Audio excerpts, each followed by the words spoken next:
بسم اللہ الرحمن الرحیم۔ السلام علیکم پیارے دوستو، آج میں آپ کو سناؤں گی کربلا کے میدان کا دلخراش واقعہ، جب یزید کی فوج نے حضرت امام حسین رضی اللہ عنہ کو بے دردی کے ساتھ قتل کر دیا اور ساتھ ہی ان کی آل اولاد کو بھی قتل کر دیا۔ پیارے دوستو، جب حضرت امام حسین کو کوفہ بلا کر بے دردی کے ساتھ قتل کیا گیا اور ان کی آل اولاد کو بھی بے دردی کے ساتھ شہید کر دیا گیا، اس طرح امام حسین کی شہادت کے بعد ان کی ساری عورتوں اور بچوں کو قید کر لیا گیا اور نبی کی بیٹیوں کو بے پردہ کر کے کوفہ اور شام کی طرف لے جایا گیا۔ ان کے دوپٹے اتار کر پاؤں میں بیڑیاں ڈال کر ان کو شام کی طرف لے گئے۔ حضرت امام حسین کی شہادت کے بعد یزید کی فوج جشن مناتی جا رہی تھی، عورتوں کو بیڑیاں ڈال کر اپنے پیچھے پیچھے چلا رہے تھے اور شہید مردوں کے سروں کو نیزوں کے اوپر ٹانگ رکھا تھا۔ حضرت امام حسین اور ان کے ساتھی شہیدوں کے جسم میدان کربلا میں بغیر سر کے پڑے ہوئے تھے، پورا میدان لاشوں سے بھرا ہوا تھا۔ روایات میں ہے کہ کربلا کے میدان میں یہ لاشیں 3 دن تک بغیر کفن دفن کے پڑی رہیں۔ 13 محرم الحرام 61 ہجری کو جب آس پاس کے لوگوں کو پتہ چلا کہ یزیدی فوج کا پہرا کم ہو گیا ہے تو وہ نہر فرات سے جب عورتیں پانی بھرنے آئیں تو انہوں نے دیکھا کہ میدان کربلا لاشوں سے بھرا پڑا ہے اور کسی لاش کا بازو نہیں ہے، کسی کی ٹانگ اور مختلف اعضاء ہر جگہ بکھرے ہوئے تھے۔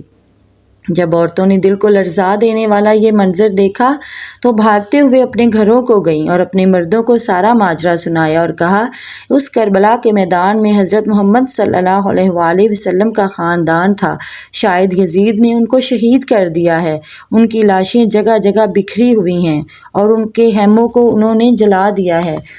چلو ہم سب مل کر آل رسول صلی اللہ علیہ وآلہ وسلم کے شہیدوں کو دفن کر دیں۔ ان کی بات سن کر ان کے مردوں نے کہا کہ پاگل مت بنو، آل رسول صلی اللہ علیہ وآلہ وسلم کو یزید نے شہید کیا ہے، اگر ہم ان کی لاشوں کو دفنائیں گے تو یزید ہمارا بھی دشمن بن جائے گا اور ہمیں بھی قتل کر دے گا، تم اس مسئلے میں نہ پڑو، کوئی بھی وہاں آ کر ان کو دفن کر دے گا۔ ان کی عورتیں کہنے لگی، تم کیسے لوگ ہو؟ حضرت محمد صلی اللہ علیہ وآلہ وسلم کی امتی ہو، ان کا کلمہ پڑھتے ہو، مگر ان کی آل کے ساتھ ایسا سلوک کرتے ہو اور ایسی محبت رکھتے ہو۔ یاد رکھو، حضور صلی اللہ علیہ وآلہ وسلم نے فرمایا تھا کہ میں اور تم لوگوں سے کچھ نہیں مانگتا، بس میری آل اولاد سے محبت کرو، تم لوگ جاؤ نہ جاؤ مگر ہم آل رسول صلی اللہ علیہ وآلہ وسلم کو دفنانے ضرور جائیں گی۔ اب کچھ مردوں کی غیرت جاگی اور وہ ان عورتوں کے ساتھ کربلا کے میدان میں گئے۔ وہاں جا کر جو منظر انہوں نے دیکھا تو ان کے دل خون کے آنسو روئے اور وہ سوچنے لگے کہ ان لاشوں کو کیسے دفن کریں، کیونکہ کسی جسم کا سر نہیں، کسی کا بازو نہیں اور کوئی جسم ٹکڑے ٹکڑے ہو کر میدان کربلا میں پڑا ہے۔ پھر انہوں نے ایک بہت بڑی قبر کھودنے کا ارادہ کیا تاکہ ساری لاشیں اس میں دفن کر دیں۔ اتنے میں ایک گھڑ سوار ان کے پاس آ کر رکا۔ لوگوں نے پوچھا، تم کون ہو؟ اس نے کہا، میں رسول اللہ صلی اللہ علیہ وآلہ وسلم کے نواسے کا بیٹا زین العابدین ہوں۔ یہ منظر دیکھ کر سب کی آنکھیں اشکبار ہو گئیں۔ اس کے بعد اس نے ایک کپڑا بچھایا اور حضرت امام حسین کے جسم کے حصوں کو اکٹھا کر کے اس کپڑے پر رکھ دیا، کوئی حصہ کہاں سے ملا اور کوئی کہاں سے۔ اور جب امام زین العابدین امام حسین کی قبر کھودنے کے لیے میدان کربلا میں زمین کھودتے ہیں تو دیکھا وہاں پہلے ہی قبر کھودی ہوئی ہے، چنانچہ حضرت زین العابدین نے اس قبر میں حضرت امام حسین کو دفن کر دیا، ان کے ساتھ ہی اپنے بھائی حضرت علی اصغر اور علی اکبر کو بھی دفنا کر الگ قبر بنا دیتے ہیں، اور دوسری طرف جو بڑی قبر کھودی گئی اس میں سب شہیدوں کو دفن کر دیا گیا۔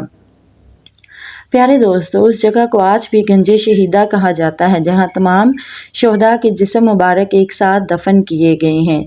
جب سب شہید دفن ہو گئے تو کسی نے کہا کہ ابھی ایک شہید کو دفن کرنا باقی ہے، یہ حبیب ابن مظاہر ہے۔ امام حضرت سجاد نے کہا کہ اللہ یہ چاہتا ہے کہ ان کو ایسی جگہ دفن کیا جائے جہاں جو حضرت امام حسین کو سلام کرنے آئے وہ ان کو بھی سلام کرے۔ جب سب لوگ دفن کر کے جانے لگے تو کسی نے کہا ابھی ایک اور شہید باقی ہے، تو لوگوں نے پوچھا کون؟ حضرت امام سجاد علیہ السلام فرمانے لگے، آؤ نہر فرات کے کنارے، تو وہاں دیکھا کہ حضرت عباس رضی اللہ عنہ کا ایک بازو پڑا ہے اور کچھ دور دوسرا بازو پڑا ہے اور جسم ایک جگہ پڑا ہے۔ اس کے بعد میدان کربلا میں قبر کھودی گئی اور ان کے جسم کو بھی ایک جگہ دفنا دیا گیا۔ آج بھی میدان کربلا میں حضرت امام حسین اور حضرت عباس کی قبریں مبارک آمنے سامنے موجود ہیں۔ اللہ تعالیٰ سے دعا ہے کہ ہمیں اہل بیت سے بے انتہا محبت کرنے کی توفیق عطا فرمائے، اور جس اسلام کی خاطر اہل بیت نے اپنی جانیں قربان کیں اس اسلام پر عمل کرنے کی توفیق عطا فرمائے، آمین یا رب العالمین۔ اللہ حافظ۔